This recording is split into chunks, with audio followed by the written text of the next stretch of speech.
Praise the Lord. खुदावन यहोशुआ हमशिया के नाम से फिर एक बार हम आप सबों को इस YouTube चैनल के अंदर स्वागत करते हैं। और इस हफ्ते के जो मन्ना है उसी के विषय में आज हम वचन से देखेंगे। तो हम 3 बार ऑलरेडी पहले महीने के विषय में आपको बताया गया। आज का जो विषय है, पहला महीना निसान या अबीब पर्व का मौसम। आज का विषय है पर्व का मौसम, जो लेवियों की किताब 23वां अध्याय 1 से 14 वचन जब पढ़ेंगे तो वहां पे आपको समझ में आएगा। ये 3 पर्व है और ये आज 4था भाग होगा। और आप सभी लोग जानते हैं कि मार्च 14 तारीख हम नए जो वर्ष में प्रवेश किया है और ये पहला महीना है, इसलिए इस बातों को भी याद रखना। और यहाँ पे 3 विषय आज हम वचन से देखेंगे। ये 3 रातों और 3 दिनों उनके विषय में कई स्पष्टीकरण देना है, क्योंकि कई बार कुछ गलतियां हुआ तो इसलिए उस बातों को वापस बताऊंगा।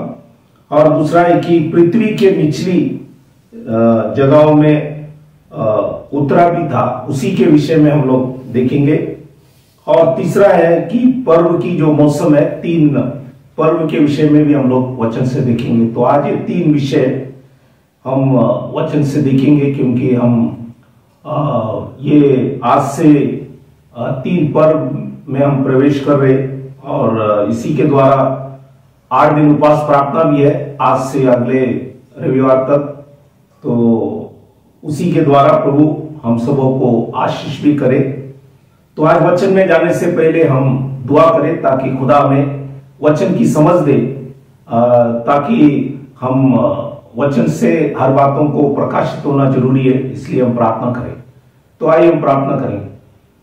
हालेलुया। खुदावंद यीशु मसीह, राजाओं का राजा, प्रभुओं का प्रभु, इस समय के लिए खुदावंद तुझे धन्यवाद देते कि फिर एक बार आपने हमारे जीवन के अंदर मौका दिया, अवसर दिया इस वचन को समझने के लिए। और इसलिए हम प्रार्थना करें प्रभु, आज जो भी रोटी तोड़े तो हमारे आत्मिक आंखों खोल, पवित्र आत्मा से हमें अगुवाई कर, रुआ खुदेश से हमारी समझ को खोल, ताकि वचन को समझे।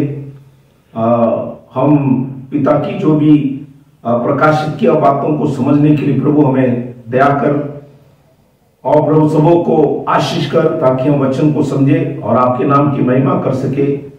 जितने हम सुने प्रभु हम गटे और आप हमारे जीवन के अंदर बढ़े। सबों को आशीष कर। छोटी सी विनंती खुदावन यहोशुआ हमशिया के नाम से मांगता, सुन कबूल कर, आमीन। तो आज की जो विषय मैंने कहा, पर्व की जो मौसम है, ये पहला महीना निसान महीना या अबीब महीना, जो हमारे इंग्लिश कैलेंडर के अंदर मार्च अप्रैल है। और ये लेवियों की किताब 23वां अध्याय 1 से 14 वचन, आप वहां पे इस बातों को लिखा गया।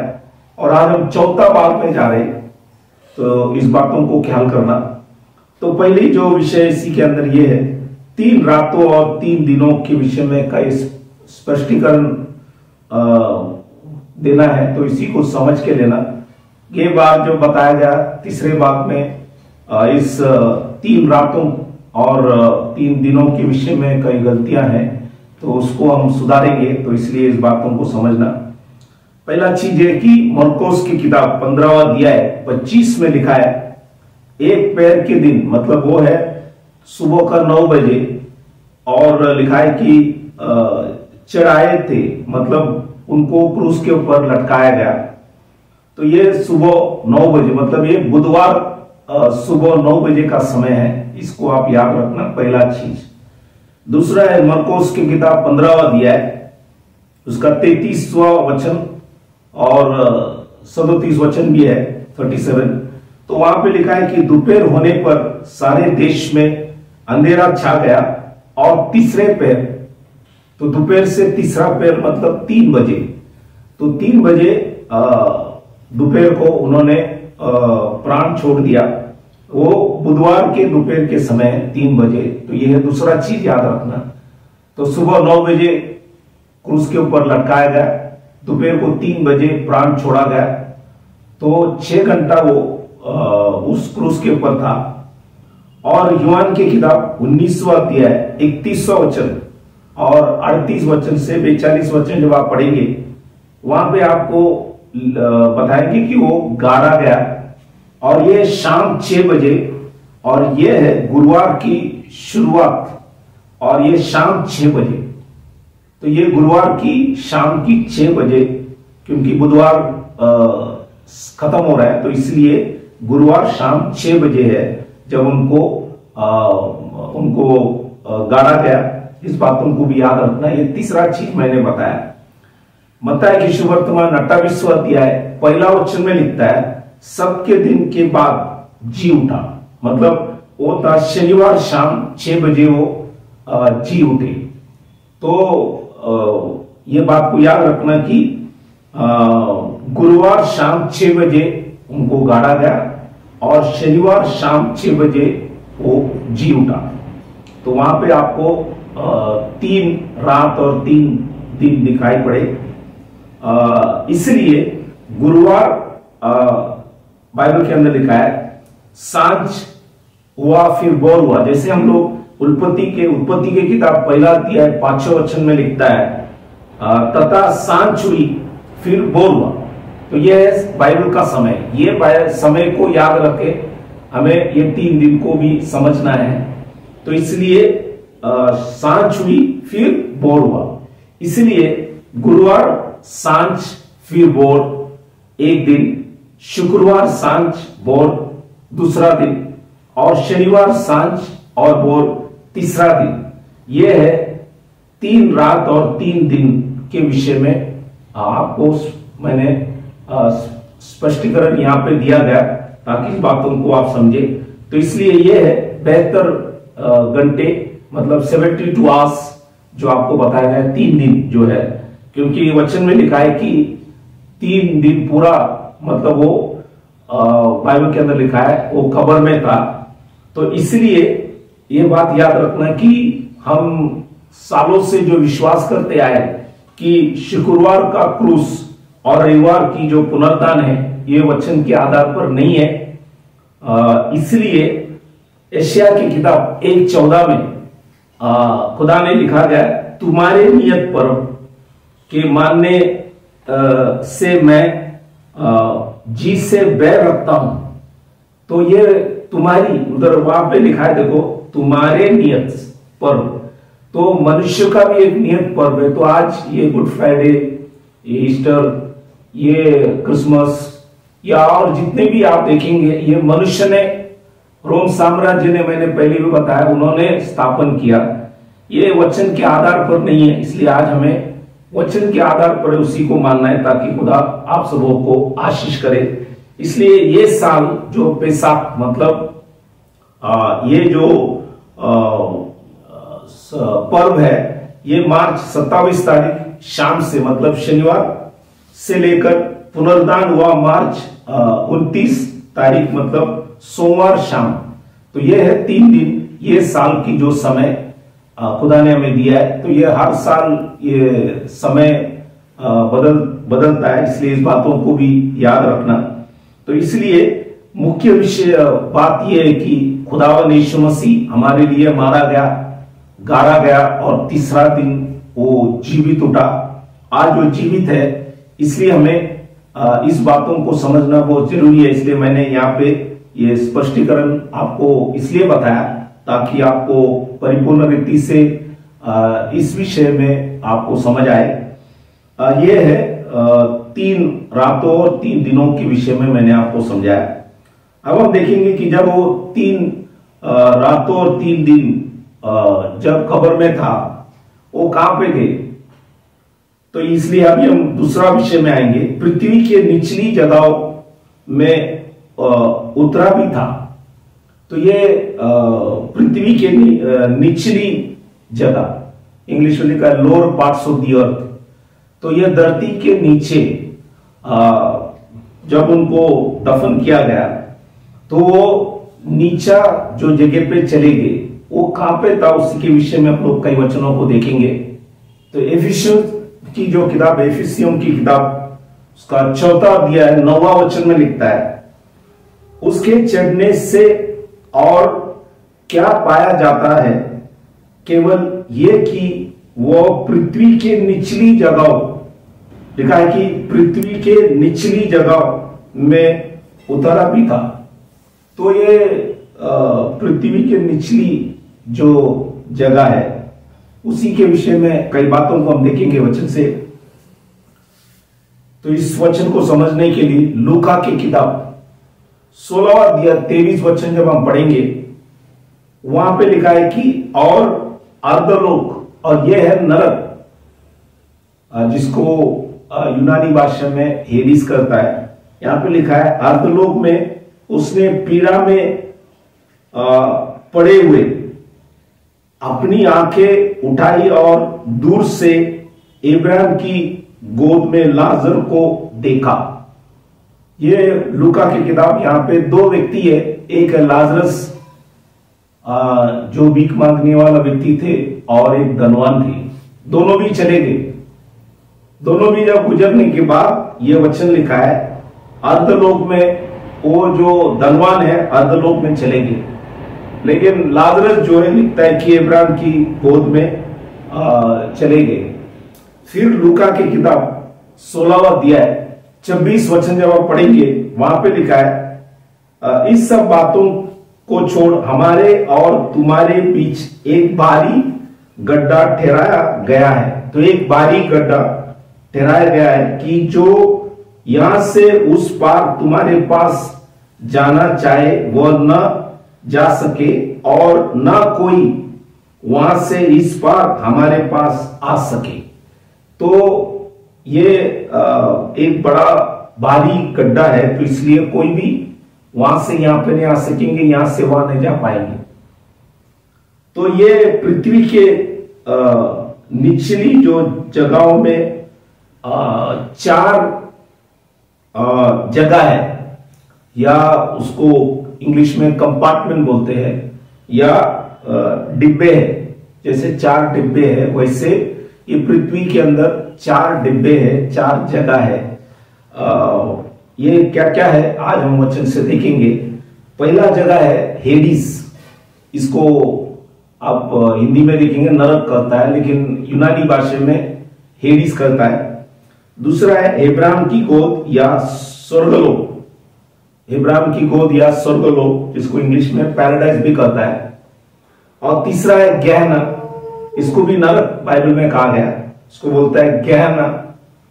और चौथा जो है टार्टरोस। ये जो भी वाक्य मैं बोल रहा हूं ये हिंदी नहीं है, ये यूनानी भाषा में है। हेडिस भी यूनानी भाषा है, गहना भी यूनानी भाषा है, और टार्टरोस भी यूनानी भाषा है। अब इसकी अर्थ क्या है, ये क्या है, ये आपको वचन से बताऊंगा। इसमें ये क्या है, हेडिस जमीन के नीचे ऐसा एक कंपार्टमेंट है जहां पे अविश्वासियों की आत्मा रखा हुआ जगह। तो हेडिस का मतलब अविश्वासियों की रखा हुआ एक स्थान है, आत्माओं की स्थान है ये पहला जो कंपार्टमेंट। दूसरा जो है इब्राहिम की गोद, ये विश्वास करने वाले लोग जो थे उनकी आत्माओं की जगह है, उनके आत्माओं की स्थान है। लेकिन इन दोनों के बीच में अंतर है, यहां से कोई वहां नहीं जा पाएंगे, वहां से कोई यहां पे नहीं आ जाएंगे। और गहना जो जगह है, ये फैसला जब होएंगे, फैसले के बाद हमेशा की सजा का स्थान है गहना। ये गहना को पुराने नियम में यिर्मयाह की किताब जब हम पढ़ेंगे, उसके 7वां अध्याय 31 से 34 वचन जब पढ़ेंगे, वहां पे लिखा गया है कि इनम वंशियों की तराई, इनम वंशियों की तराई, ये ऐसा एक जगह है बहुत बड़ा, जैसे इंग्लिश में कहता है डंपिंग ग्राउंड, जहां पे जो भी कचरा है, गार्बेज है, ये वहां पे जलाए जाते हैं। जैसे आप देखेंगे बहुत से जगह पे जितने भी कचरा जो लेके जाते हैं, ये सब एक जगह जमा कर कर वहां पे जलाए जाते हैं। वैसे खुदा ने लिखा है कि हिनम वंशियों की जो तराई है वहां पे बेटी बोलता है अपनी बेटियों को आग में जलाया जाए। तो ये एक तरफ का नरक हमें दर्शाता है, ज्ञाना हमें दर्शाता है। इसलिए मत्ती के सुवर्तमान 23वां अध्याय 33 वचन में लिखता है ये सापों, और लिखता है ये कर्तों की बच्चों। ये किसके विषय में? ये वहां पे जो फरूसी लोग, शास्त्री लोग थे, इनके विषय में यीशु मसीह ने लिखा। उनको यीशु मसीह ने सापों करके कहा और कहा कि तुम नरक का दंड, मतलब ये जो ज्ञाना है, नरक का दंड से कैसे बचेंगे। तो इसलिए ये लिखा गया। तो ये ज्ञाना के विषय में ये यहां पे लिखा गया।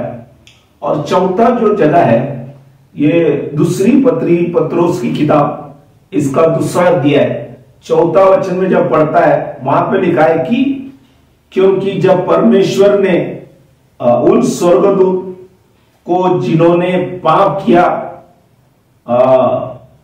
नहीं छोड़ा, पर लिखा है कि नरक में बेचकर अंधेरे कुंड में डाल दिया ताकि न्याय के दिन तक बंदी रहे। तो यहां पे लिखा है उनको कहां डाला? नरक। ये जो वो नरक यहां पे जो लिखा है वो है टार्टरोस। टार्टरोस मतलब ये भी एक अलग कंपार्टमेंट है, एक अलग जगह है पृथ्वी के नीचे। और यहाँ पे सब स्वर्गदूतों ने जो पाप किया उनको रखा हुआ जगह है, और उनकी इसलिए रखा है कि उनका एक दिन न्याय होगा, इसलिए वो जगह का नाम है टार्टरोस। और भी कुछ वचन इसी के विषय में हम देखेंगे। पहली पत्रोस, इसके पहली पत्रिका और उसकी पत्रोस की जो किताब है उसके 3रा अध्याय 19 वचन में हम पढ़ेंगे। तो वहां पे लिखा है उसी में उसने जाकर कैदी आत्माओं को भी प्रचार किया। तो यीशु मसीह जब 3 दिन जब इस धरती के अंदर उनको दफन जब किया गया, तो लिखा गया है कि वो वहां से कैदी आत्माओं को भी प्रचार करने के लिए चला गया। और इसलिए जो भी लोग इब्राहिम की गोद में थे और जो भी लोग हेडिस में, अब यहां पे सब जाकर यीशु मसीह ने उनको बताया गया, क्योंकि जुना करार में जितने भी नबियों ने प्रचार किया कि एक बचाने वाला है, वो है खुदावन यीशुआ, और इसलिए उन्हीं के द्वारा ही पापों की माफ है, क्षमा है। इसलिए पुराने नियम के जितने भी पवित्र लोग उनका जो पाप है वो डापा गया जुना करार में, क्षमा नहीं होता था, डापा गया। लेकिन यीशु मसीह के मरने से लिखा है कि उनकी माध्यम से माफी या वो पाप जो है हटाए जाते हैं। इस बातों को याद रखना। इसलिए खुदावन यीशु मसीह 3 दिन इस धरती के नीचे जाकर इन सभी लोगों को बताया गया कि मेरे विषय में जो भी नबी लोगों ने प्रचार किया वो मैं वही हूं। इसलिए जो भी अविश्वासी लोग थे वो हेडिस के अंदर वहीं पे वो रह गए, क्योंकि गिनती की किताब 16वां अध्याय 31 से 33 वचन जब पढ़ता है वहां पे आपने उस पूरे अध्याय जब आप पढ़ेंगे वहां पे कोरा, दातान, अबिराम के विषय में आपने सुना होगा। ये लोग बाइबल में लिखा है अर्धलोक में गए। वो अर्धलोक है हेडिस, जो हिब्रू भाषा में शियोल करके कहता है हिब्रू भाषा के अंदर, और वही है हेडिस यूनानी भाषा में, इब्रानी भाषा में शियोल कहता है। इसलिए ये लोग भी वहां पे चले गए। इसलिए लिखा है कि धरती फट गई और परमेश्वर ने इन्होंने मूसा और एरोन के विषय में विरुद्ध चला गया, इसलिए इनको धरती ने, बाइबल के अंदर लिखा है लोग धरती के अंदर चले गए। इस बातों को भी याद रखना। लेकिन इब्राहिम की गोद में जो लोग थे, मतलब स्वर्ग लोग, खुदावन यीशु मसीह ने उन सबों को जी उठने पर स्वर्ग ले गए। इसलिए एक कंपार्टमेंट यहां पे अभी कम हुआ। जो मैंने कहा 4 था, अभी 3 ही रह गया, क्योंकि खुदावंद यीशु मसीह जब जी उठे तो जो लोग इब्राहिम के गोद में थे, मतलब स्वर्गलोक में थे, उन सभी लोग, वो पहले स्वर्गलोक धरती के नीचे ही थे, वहां से खुदा ने उन सबों को स्वर्ग ले गए। इसलिए मत्ती की सुवर्तमान 27वां अध्याय 52 वचन और 53 वचन जब हम पढ़ेंगे, वहां पे लिखा है कि और कब्र खुल गई और सोए हुए पवित्र लोग, बाइबल के अंदर लिखा है कि बहुत से शव जी उठे और उसके जी उठने के बाद वे कब्रों में से निकलकर पवित्र नगर में गए और बहुतों को दिखाई दिया। तो ये लोग जुना करार के लोग जो मर गए थे, उनको खुदावंद यीशु मसीह ने उन सबों को उठाया और उनको अपने साथ स्वर्ग ले गए। तो इसलिए अब सिर्फ 3 ही कंपार्टमेंट है इस धरती के अंदर, जो है एक है हेडिस, जो अविश्वासियों को रखा हुआ जगह, दूसरा है गेहना, वो बाइबल के अंदर लिखा है, वो जब दंड होंगे उसके बाद लोगों को वहां पे भेजा जाएंगे, और टाटरोस जो है स्वर्गदूत ने जो पाप किया उनको भी वहां पे रखा गया। तो ये 3 जो कंपार्टमेंट है, जगह है, ये अभी धरती के नीचे है। तो आपको इस विषय में भी मैंने आपको वचन से सारी बातों को समझाया, लेकिन जब आप हिंदी में पढ़ेंगे हर जगह नरक है, इसलिए समझना बहुत मुश्किल है। लेकिन जब यूनानी भाषा में आप पढ़ेंगे तब आपको समझ में आएंगे कि ये अलग अलग नरक है और वो क्या है, मैंने आपको वचन से समझाया। अब तीसरा जो विषय है वो है पर्व की जो मौसम है, सीजन्स, मतलब ये महीना ऐसा है, 3 पर्व है। और ये लेवी की किताब 23वां अध्याय 1 से 14 जब आप पढ़ेंगे, वहां पे पेशाक के विषय में या फसल के विषय में आप देखेंगे, फिर बेखमी रोटी के विषय में है, और पहला जो फल है उसी के विषय में 3 पर्व के विषय में लिखा है। लेकिन आज महत्वपूर्ण पेशाक के विषय में हम वचन से कई बातों को हम देखेंगे। इस फसल के विषय में हम देखेंगे। तो निर्गमन इसका 12वां अध्याय 5वां वचन जब हम पढ़ेंगे, वहां पे लिखा है कि जो मेमना लिखा है कि 10वां दिन लेना है हर घराने के लिए, और 14वां दिन शाम को गोदली के समय उनको बलि करना है। और करने के बाद यहां पे लिखा है वो जो मेमना लेंगे, तो निर्गमन 12वां अध्याय 5 में लिखा है तुम्हारा मेमना निर्दोष होना चाहिए।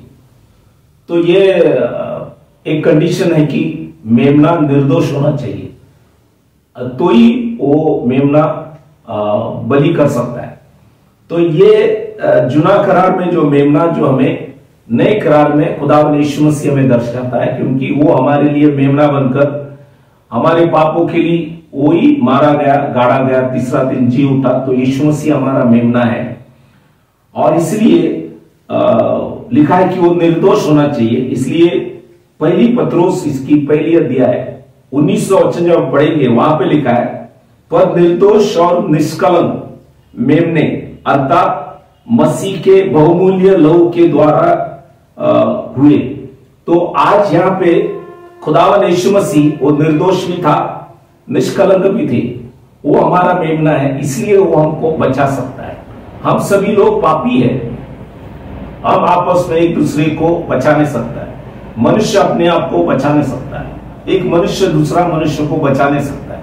हमें ऐसे कोई चाहिए जो कभी पाप नहीं किया, जो निर्दोष है, निष्कलंक है, जो हमें हमारे पापों को क्षमा कर सकता है। इसलिए खुदावंद जो यीशु मसीह निर्दोष था, वही हमें बचा सकेंगे। इसलिए यहाँ पे ये लिखा गया। दूसरा बात, निर्गमन इसका 12वां अध्याय 5वां वचन में ये भी लिखा है 1 वर्ष का नर होना चाहिए, नारी ने, वो जो मेमना है नर होना चाहिए। इसलिए लूका की किताब 1 अध्याय 31वां वचन में लिखता है, देख तू गर्भवती होगी और तेरा एक पुत्र उत्पन्न होगा, पुत्री नहीं, एक पुत्र उत्पन्न होगा, तो उसका नाम यीशु रखना। और 32 वचन लूका के पहला अध्याय 32 में लिखता है, परम प्रधान का पुत्र था यीशु मसीह। और यूहन्ना के सुवर्तमान तीसरा अध्याय 16 वचन में जब लिखता है एकलौता पुत्र, मतलब हर जगह पे लिखा है कि वो एक पुत्र, पुत्री नहीं। इसलिए जुना करार में लिखा गया कि वो नर होगा, इसलिए ये वचन नए करार में भी आपको उस मेमना हमारा खुदा यीशु मसीह है उसी के विषय में आपको समझाया। और भी कुछ वचनों को हम देखेंगे तो निर्गमन का 12वां अध्याय 7वां वचन में लिखा है, तब वे उसके लहू में से कुछ लेकर जिन घरों में मेमना को खाएगा, उसके बाइबल के अंदर लिखा है द्वार के दोनों अलंगों और चौखट के सिरों पर लगाए। तो वहां पे खून लेकर वहां पे लिखा है कि लगाना है वो दोनों अलंगों और चौखटों पर। तो ये आप जोड़ेंगे तो आपको एक क्रॉस मिलेंगे। इसका मतलब ये नहीं कि क्रॉस पहनकर चलो, क्रॉस मतलब यीशु मसीह ने उठाया हुआ दुख को हमें ग्रहण करना है। इसलिए लहू बहुत प्राधान्य यहाँ पे है, क्योंकि जब मैं लहू देखूंगा तो मैं पार होऊंगा, आई विल पास ओवर। इसीलिए लहू बहुत महत्वपूर्ण है। इसलिए जुना करार में हर बलि में लहू है। इसलिए इब्रानियों की किताब 9:22 में लिखता है, सच तो यह है कि व्यवस्था के अनुसार प्राय सब वस्तुएं लहू के द्वारा शुद्ध की जाती है और बिना लहू बहाए पापों की क्षमा नहीं है। तो पापों की जो क्षमा है लहू के द्वारा ही है। इसलिए जुना करार में हर बलि में लहू इस्तेमाल किया जाते हैं। इसी के विषय में लेवियों की किताब 17वां अध्याय 11 वचन में लिखा है, क्योंकि शरीर का प्राण लहू में रहता है और उसको मैंने तुम लोगों को वेदी पर चढ़ाने के लिए दिया है कि तुम्हारा प्राण के लिए प्रायश्चित किया जाए, क्योंकि प्राण के कारण लहू से ही प्रायश्चित होता है। तो प्रायश्चित जो है लहू से ही है, बिना लहू से पाप की क्षमा नहीं, प्रायश्चित नहीं हो सकता है। इसलिए इब्रानियों की किताब 13वां अध्याय उसका 12 वचन में लिखता है, इस कारण यीशु ने भी लोगों के अपने ही लहू के द्वारा, लिखा है कि अपने ही लहू के द्वारा, जानवर की नहीं, अपने ही लहू के द्वारा पवित्र करने के लिए फाटक के बाहर दुख उठाया। इसलिए यीशु मसीह स्वयं लिखा है कि अपने लहू बहाकर आपको और हमको पवित्र बनाया। इसलिए जब मैं लहू देखूंगा मैं पार करूंगा। कोई भी विपत्ति, तकलीफ, परेशानी आएंगे, लहू मतलब जीवन, यीशु मसीह का जीवन हमारे अंदर है। हम विश्वास करेंगे तो वो हमारे ऊपर जो भी परिस्थितियां आएंगे उसी से बचाने के लिए योग्य खुदा है यीशु मसीह। इसलिए और भी कुछ वचन यहाँ पे लिखा है, निर्गमन इसका 12वां अध्याय 8वां वचन लिखा है, और वे उसके मांस को उसी रात आग में भूनकर खाए। मांस को खाने के लिए कहा गया। इस विषय में ये नए करार में हमें क्या दर्शाते हैं, योना की किताब इसका 6वां अध्याय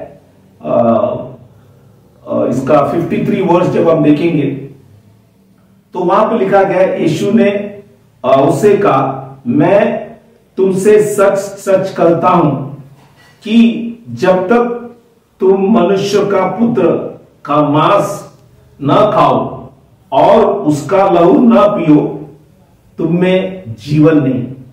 तो यहां पे दो चीज कहा गया, मांस खाओ और लहू पियो। ये शारीरिक तौर से नहीं कहा गया, ये आत्मिक चीज है। बहुत से बार इस वचनों को कई शिष्यों ने भी यीशु मसीह का समय इस बातों को न समझने से यीशु मसीह को मानकर चलना छोड़ दिया। आज भी वैसे बहुत से लोग आत्मिक बातों को आत्मिक तौर से अगर समझेंगे नहीं, बहुत से लोग यीशु मसीह को छोड़ देंगे, लेकिन ये आत्मिक बात यहाँ पे ये कहा गया। इसलिए परमेश्वर के दास पौलुस कुरिन्थियों की जो मंडली थे उनको जब प्रचार किया, क्योंकि ये कुरिन्थियों सब अन्य जाति लोग थे, इनको इस विषय में कुछ भी बात नहीं समझते थे, लेकिन पौल ने उनको समझाया। और ये पहली कुरिन्थियों इसकी 11वां अध्याय 23 से 26 वचन जब पढ़ेंगे, वहां पे लिखा गया, क्योंकि ये बात मुझे प्रभु से पूछी और मैंने तुम्हें भी पहुंचा दी कि प्रभु यीशु ने जिस रात वो पकड़ावा गया रोटी ली और धन्यवाद करके उसने तोड़ी और कहा, ये मेरी देह है जो तुम्हारे लिए है, मेरे स्मरण के लिए यही किया करो। इसी रीति से उसने बिहारी के पीछे कटोरा भी लिया और कहा, ये कटोरा मेरे लहू में नई वाचा है, नई वाचा है। जब कभी पियो तो मेरे स्मरण के लिए यही किया करो, क्योंकि जब कभी तुम ये रोटी खाते और इस कटोरे में से पीते हो तो प्रभु का मृत्यु को जब तक वह नहीं आए प्रचार करते हो। तो आज ये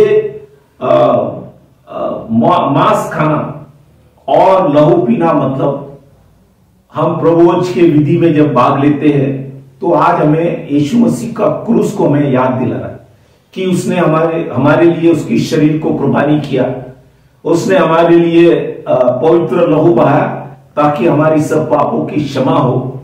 इसलिए हम जब ये विधि करते हैं, बहुत से टाइम आप देखेंगे बहुत से जगह पे ये जो रोटी है, बहुत से लोग ब्रिटानिया ब्रेड ले आते हैं, या कोई लोग पाव ले आते हैं, या कोई लोग वेफर वापर करते हैं। ये सब गलत है। ये बेखमीर रोटी होना चाहिए, इसमें कोई खमीर नहीं होना चाहिए, मतलब इवन हम उसमें नमक भी नहीं डालना चाहिए। सिर्फ पानी से आटे को गूंथकर रोटी जब बनाएंगे वो है पवित्र रोटी। और ये जो द्राक्ष की जो रस है वो है लहू, वो बॉटल वाइन नहीं। आज बहुत से लोग बॉटल वाइन वापर करते हैं, वो भी गलत है। इसलिए बहुत से लोग बहुत से चीज करते हैं लेकिन वचन के आधार पर नहीं है। इसलिए हमें जो भी गलत है उसकी हमें सुधारना है, ताकि जो वचन के आधार पर जब हम करेंगे तो हम पवित्र बने और खुदा के लिए एक योग्य पात्र बनकर हम जी सकेंगे। इसलिए बाइबल के अंदर यह भी लिखा है कि तुम आग में बूझ कर खाना। इसलिए यीशु मसीह यहाँ पे मत्ती के सुवर्तमान 3:16 में लिखा है, और यीशु बपतिस्मा लेकर तुरंत पानी में से ऊपर आए और देखो उसके लिए आकाश खुल गए और उसने परमेश्वर की आत्मा को कबूतर के समान उतरते और अपने ऊपर आते देखा। मतलब स्वर्ग ने यीशु मसीह को स्वीकार किया, मतलब स्वर्ग से स्वीकार किया हुआ है। इसलिए वो एक आग के समान बुझा गया, जैसे बाइबल में लिखा है कि उसकी मांस को उसी रात को आग में बूझकर खाए। मतलब यीशु मसीह स्वर्ग ने उसको स्वीकार किया और कहा कि यही है जिनको हमें मानना है, क्योंकि ये स्वर्ग से आया हुआ रोटी है। इसलिए इस बातों को भी समझना है।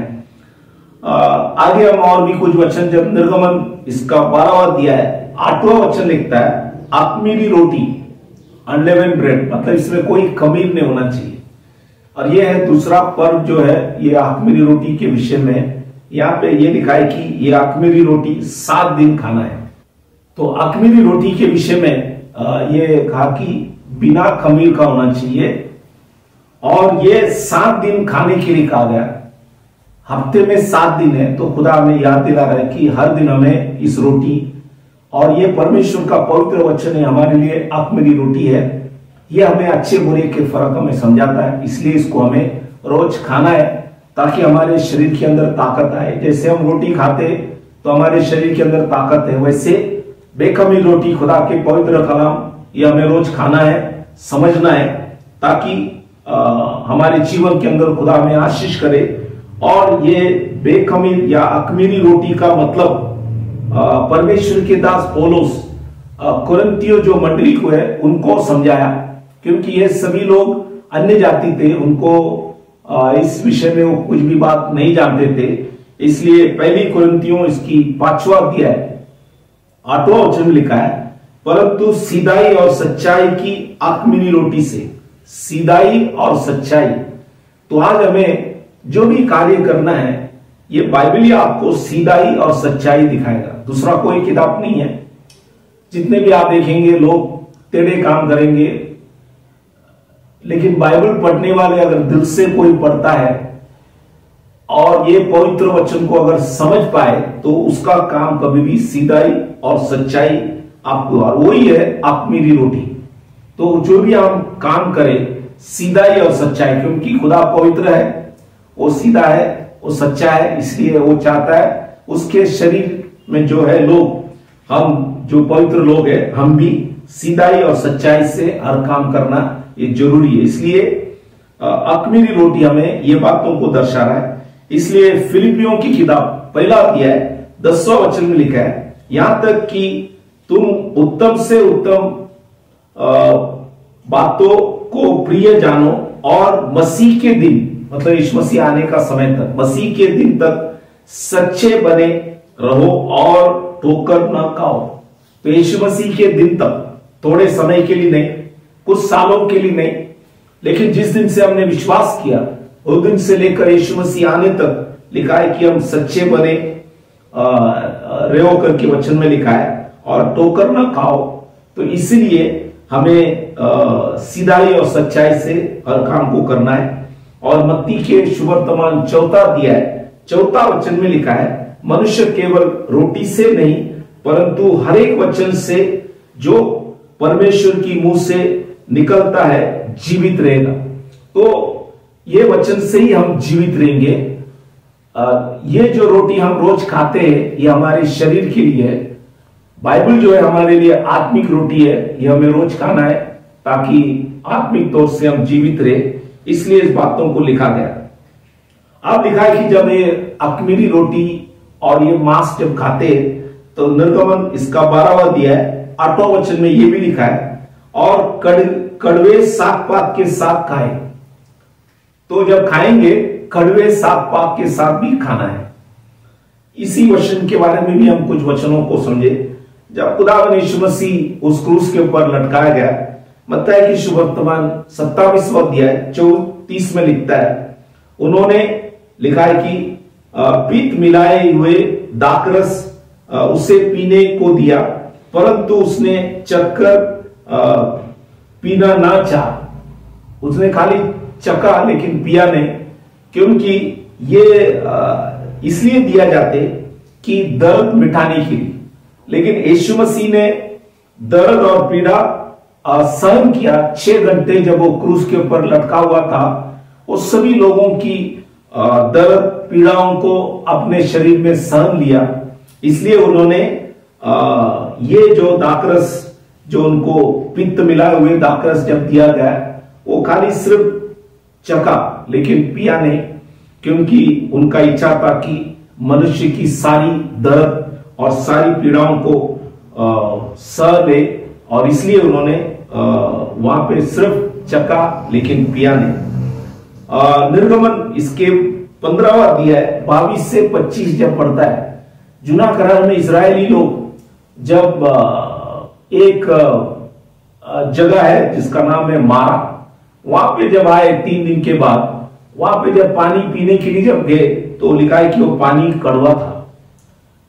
तो ये लोग बहुत परेशान हो गए इजरायली लोग, क्योंकि 3 दिन के बाद मिला हुआ पानी भी कड़वा है।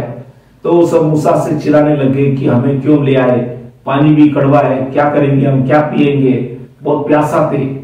तो सभी लोग जब मूसा के पास आए तो मूसा ने भी रोकर खुदा से दुआ किया।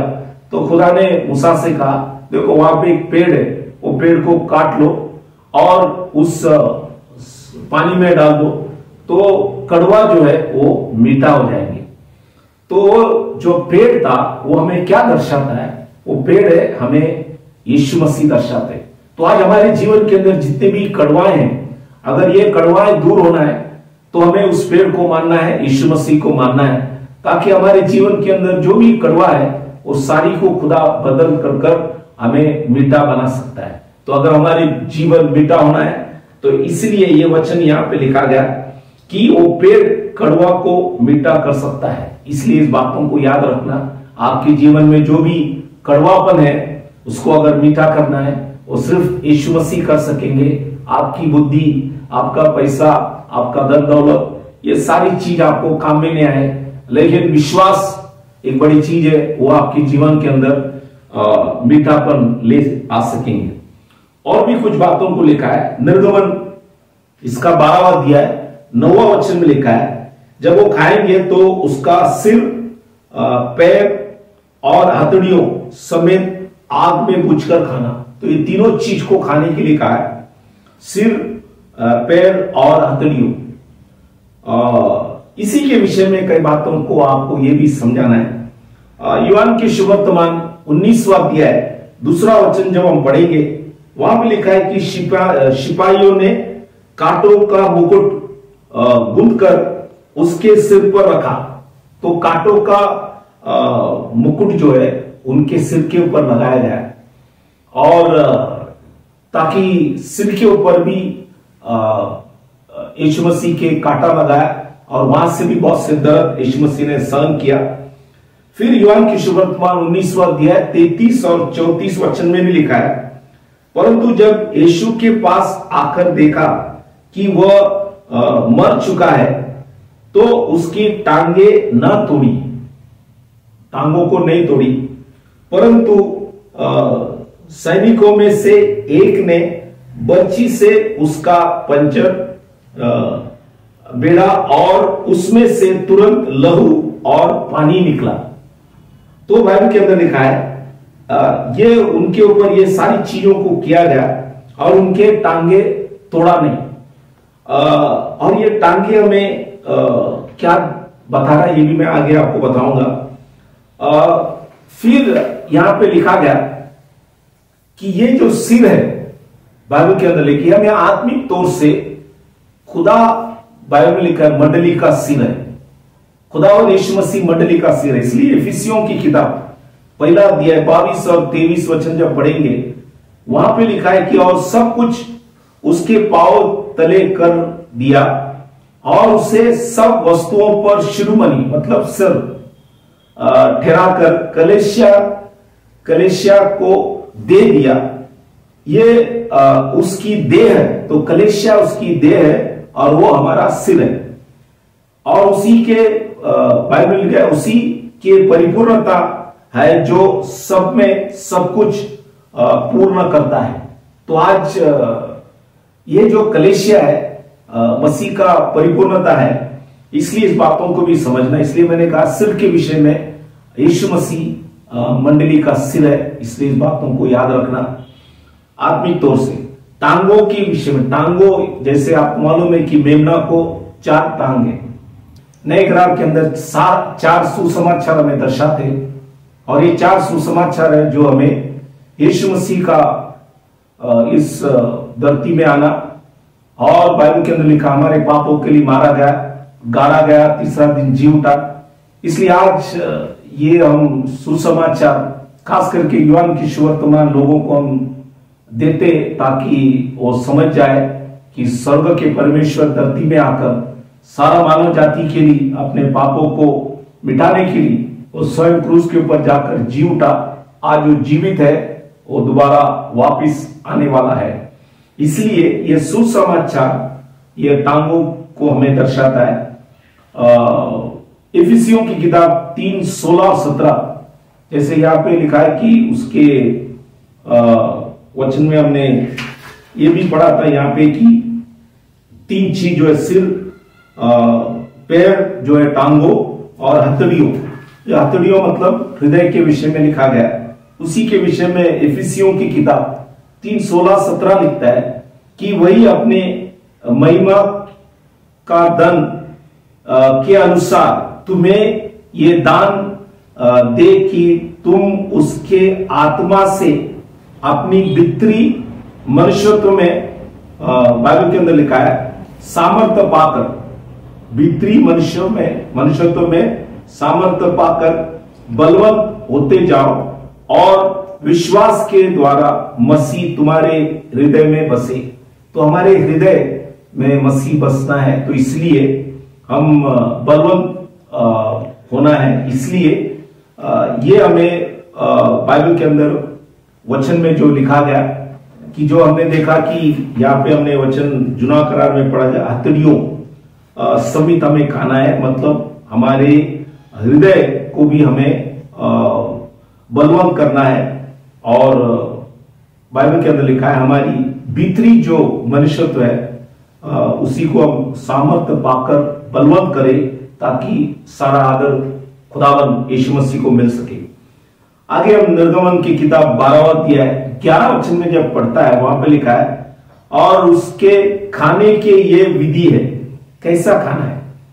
यहाँ पे कुछ बातों को लिखा है कि कमर बांधे, और लिखा है कि पांव में जूती पहने, और लिखा है कि और हाथ में लाठी लिए हुए। फिर लिखा है कि उसे पूर्ति से खाना है, इन हेस्ट, जल्दी से। तो ये क्या हमें दर्शा रहा है? सब आत्मिक बातों को हमें इसी के बारे में देखेंगे। तो खाने के समय क्या विधि है? एक है कमर बांधे। कमर बांधना मतलब यह है सत्य से अपने कमर कसकर। पौल इफिसियों की किताब 6वां अध्याय 14 वचन में लिखा है, इसलिए सत्य से अपनी कमर कसकर। तो ये सत्य है, कमर कसना मतलब सत्य। सत्य कौन है? खुदावन यीशु मसीह है। मार्ग, सत्य, जीवन मैं हूं, यीशु मसीह ने कहा। इसलिए यीशु मसीह धर्म बनाने को नहीं आए। यीशु मसीह एक मार्ग है, एक सत्य, एक जीवन है। ये सभी धर्म में बैठे लोगों के लिए एक मार्ग है, एक सत्य, एक जीवन है। वो यीशु मसीह धर्म बनाने के लिए नहीं आए। इसलिए हमें हृदय की परिवर्तन होना है। हमें हृदय की परिवर्तन हमारे अंदर होना चाहिए, ये बातों को याद रखें। फिर लिखा है कि पांवों में जूती पहने। ये भी इफिसियों की किताब 6:15 में परमेश्वर के दास पौलुस इन मंडलियों को जब समझाते टाइम कहा, और पांव में मेल की सुसमाचार की तैयारी की जूते पहनकर। मतलब बाइबल में लिखा है कि उन पांव कितने सुहाने हैं जो सुसमाचार प्रचार करता है, शांति के बातों को लोगों को समझाता है, क्योंकि यीशु मसीह शांति का परमेश्वर है, गड़बड़ का परमेश्वर नहीं। इसलिए आज मसीह में ही आपको शांति मिल सकता है। मसीह की लोग ही शांति के विषय में दूसरों को बता सकेंगे। आगे लिखा है कि और हाथ में लाठी लिए हुए। ये लाठी क्या है? भजन संहिता 23वां अध्याय 4 वचन में लिखा है, तेरी सोते और तेरी लाठी से मुझे शांति मिलती है। अब ये हिंदी में लिखा है शांति, लेकिन इंग्लिश में वर्ड है कंफर्ट। कंफर्ट मतलब सहायक। तो इसलिए सहायक यूहान के सुवर्तमान 14वां अध्याय 26 वचन में लिखता है, परंतु सहायक अर्थात पवित्र आत्मा है। तो पवित्र आत्मा हमारा सहायक है। इसलिए ये है आत्मिक अर्थ जो हमें यहाँ पे बताया। और यहाँ पे लिखा है कि ये निर्गमन 12वां अध्याय उसका 11 वचन में लिखा है, उसे पूर्ति से खाना मतलब जल्दी से। पूर्ति से खाना मतलब यिर्मयाह की किताब 1:12 में लिखा है, क्योंकि मैं अपने वचन को पूरा करने के लिए जागरूक हूं। तो यहाँ पे हिंदी में एक प्रॉब्लम है कि अलग अलग जगह पे अलग अलग वाक्य इस्तेमाल किया, लेकिन इंग्लिश में आप पढ़ेंगे वहां पे लिखा है I will hasten my word to perform. मतलब बाइबल में लिखा है वो शीघ्र ही काम करने वाला है। मतलब बाइबल में लिखा है, यहाँ पे लिखा है वचन को पूरा करने के लिए जागरूक हूं, वैसा हिंदी में यहाँ पे लिखा गया है। इसलिए बाइबल में लिखा है कि हम पूर्ति से खाएं, जल्दी से खाएं, क्योंकि खुदा जो भी वचन लिखा है उसको जरूर नियत समय पे पूरा करेगा। फिर यहाँ पे निर्गमन 12वां अध्याय 11 में लिखा है, वो तो यहोवा का पर्व होगा।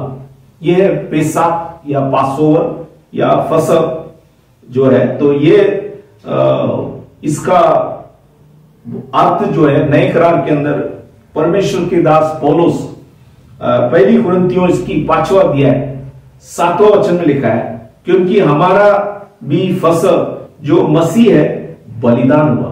तो मसीह है, तो इसलिए आज हम ये पर्व इसलिए मानना है क्योंकि ये सब पर्व जो है यीशु मसीह हमें दर्शाता है। इसलिए आज हम उपवास करें, उसके नाम से संगति करें, उसके नाम की महिमा करें, ये हमारे लिए आशीष है। जैसे बहुत से लोग कहता है कि ये पर्व जो है यहूदियों के लिए नहीं है। मैंने पहले भी बताया गया, लेवियों की किताब 23वां अध्याय 4 वचन में लिखता है ये यहोवा का पर्व है, यहोवा ही याशवा है, इसलिए वो याशवा का भी पर्व है। इसलिए ये यहूदियों के लिए भी है, अन्य जातियों के लिए भी है। आज हम इस पर्व को इसलिए मान रहे क्योंकि यीशु मसीह हमारे लिए बाइबल एक फसह जो बलिदान हमारे लिए हुआ, इसलिए वो हमारे पाप बीमार मरण को क्रूस के ऊपर नष्ट किया। इसलिए उस दिन को हमें स्मरण करना है, याद करना है।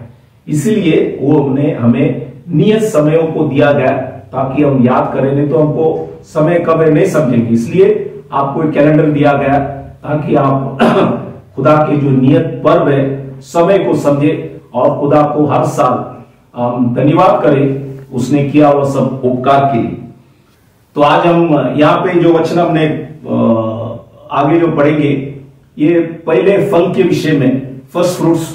ये लेवियों की किताब 23वां अध्याय 10 और 11 में लिखा है, इस्राएलियों से कह कि जब तुम उस देश में प्रवेश करो जिसे यहोवा तुम्हें देता है और उसमें के खेत काटो। ये खेत जो है जौ, बार्ली हार्वेस्ट है, जौ लिखा है कि खेत काटो, तब अपने अपने पक्के खेत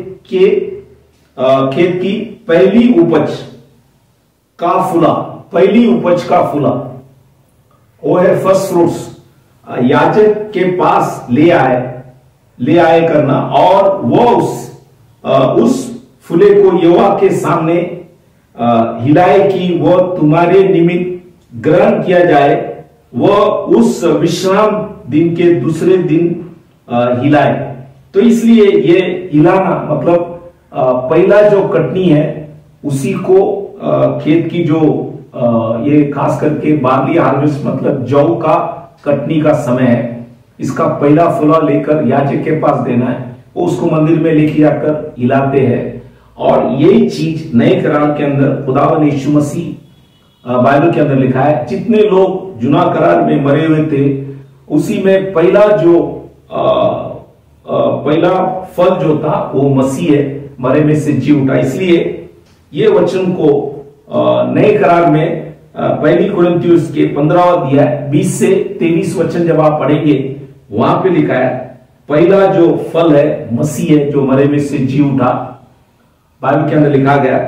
और जब यीशु मसीह जी उठा तो मरियम ने उन्हें छूने के लिए जब गए तो यीशु मसीह ने कहा मुझे छूना नहीं।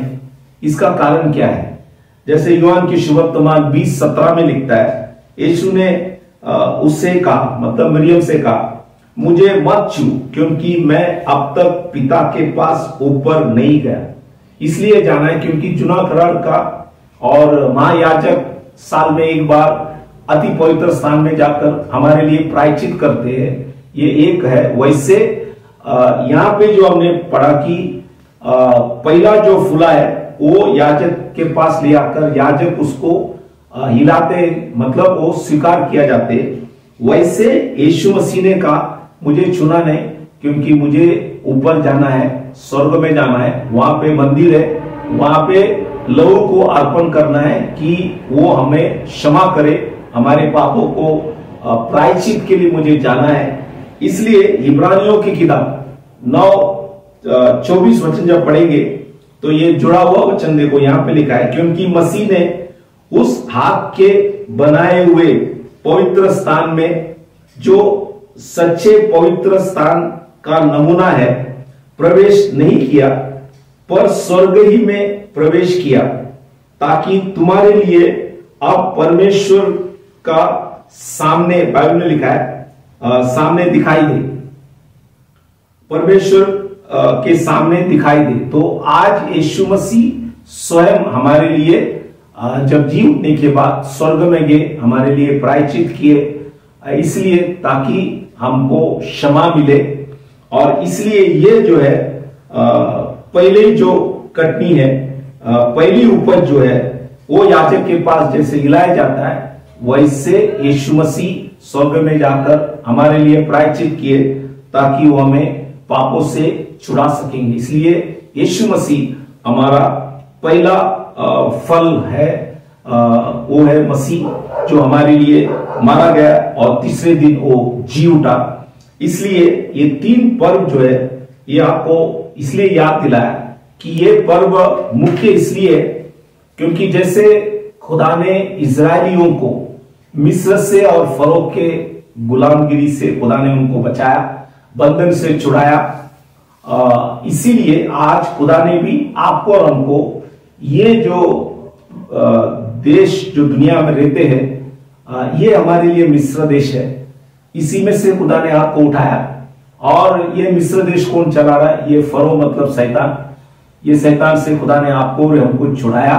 इसलिए हम इस दिन को याद कर रहे हैं कि खुदा ने जैसे इजराइल को छुड़ाया वैसे आज आपको और हमको भी ये सारी बंधनों से छुड़ाकर आजादी दिया है। इसलिए हम खुदा को याद करना है। इसलिए ये 8 दिन की जो उपास प्रार्थना आज से जो शुरू होगा ये इसलिए करना है कि हम उस दिन को याद कर रहे हैं कि खुदा ने हमें भी बहुत बड़ी तकलीफ से, जैसे आप जान रहे कि जुना करार में इजरायली लोग कितने दुर्घटना के अंदर थे, तकलीफ के अंदर थे, परेशानी के अंदर थे, लेकिन खुदा ने उस मेमना के जरिए उनको बचाया और उनको आजादी दिए, उनके अंदर खुशी दिए, शांति दिए, समाधान दिए। वही चीज हमें भी याद करना है। इसलिए हमारे याद के लिए ये तारीखें खुदा ने हमें जो नियत समय दिया गया ताकि जैसे इजरायलियों को फरो से छुड़ाया, यीशु मसीह ने हमें भी हमारा जो फरो शैतान से छुड़ाकर दिया हुआ दिन है, इसके लिए हमको हर साल याद रखना है कि ये दिन था खुदा ने हमें छुड़ाया। और सिर्फ और कुछ करना नहीं, उपवास कर प्रार्थना करना है ताकि ये साल का शुरुआत है, इसलिए पूरे साल खुदा हमें संभाल सकेंगे और किया हुआ सरोपकार के लिए हमें धन्यवाद करना है। इसलिए हर भाई बहन अपने घर के अंदर अगर आपको समय होता है तो 8 दिन उपवास करे ताकि खुदा आप सबों को आशीष करे, आशीर्वाद करे। तो आज हमें ये सारी बातों को याद रखना है कि ये जो 10 तकलीफें इजरायली लोगों के ऊपर वहां पे उनके ऊपर आए थे, लेकिन खुदा ने उनको सबों को बचाया। मिस्र के अंदर जैसे तकलीफ आया वैसे आज भी देखो दुनिया के अंदर महामारी बढ़ रहे, अलग अलग मुसीबतें लोगों के अंदर आ रहे हैं। इसलिए आज हमें प्रार्थना और विश्वास ही हमें बचा सकेंगे। इसलिए ये उपवास प्रार्थना हमें करना जरूरी है क्योंकि बाइबल में लिखा है ये सब जातियां उपवास और प्रार्थना से निकल जाएंगी। इसलिए हमें भी उपवास प्रार्थना करना है। और जैसे खुदा ने इजरायलियों को उस समय के अंदर बचाया, संभाला और उन्हें सुरक्षित रखा, हालांकि मिस्रियों के अंदर बहुत से तकलीफें आए, वैसे आज भी दुनिया के अंदर बहुत से तकलीफें आएंगे, लेकिन यदि आप और हम विश्वास करेंगे हमको महामारी से, तकलीफ से, बीमारी से, परेशानी से, हर तरह की तकलीफ से खुदा बचाने के लिए योग्य है। इसलिए हम उसी के ऊपर भरोसा रखकर उपवास प्रार्थना करें। तो प्रभु इस वचनों से आप सबों को आशीष करे। तो हम विदा होने से पहले हम सभी के लिए प्रार्थना करें। यदि कोई दुखित है, बीमार है, तकलीफ परेशानी के अंदर है, खुदा उन्हें भी आशीष करे। तो आइए हम लोग प्रार्थना करेंगे। खुदावन यीशु मसीह, राजाओं का राजा, प्रभुओं का प्रभु, इस समय के लिए हम धन्यवाद करते कि आपने हमें दिया हुआ वचन के लिए, समझा हुआ वचन के लिए धन्यवाद करते। आज जितने भी भाई बहन सुने, यदि कोई बीमार, तकलीफ, परेशानी, संकट, मुसीबत, अलग अलग समस्या के अंदर पड़े, प्रभु हम प्रार्थना करें यीशु मसीह आपने खाए और फटके से उन्हें चंगाई दे, आपने भाई हुआ लहू से उनकी सारी अपराधों को क्षमा कर हर एक को शांति दे, समाधान दे, उनके विश्वासों को बढ़ा और सारी बंधन से छुड़ा। जैसे आपने इजराइल को छुड़ाया, इन सभी लोगों को भी प्रभु बंधन से छुड़ा और उनके जीवन के अंदर आशीष कर, शांति समाधान दे लो। सभी के ऊपर दया कर। आपने हमारी विनती प्रार्थना सुना, धन्यवाद कर छोटी सी विनती खुदावन यशवा मसीह के नाम से मांगता, सुन कबूल कर, आमीन। तो प्रभु इस वचनों से आप सबों को आशीष करे।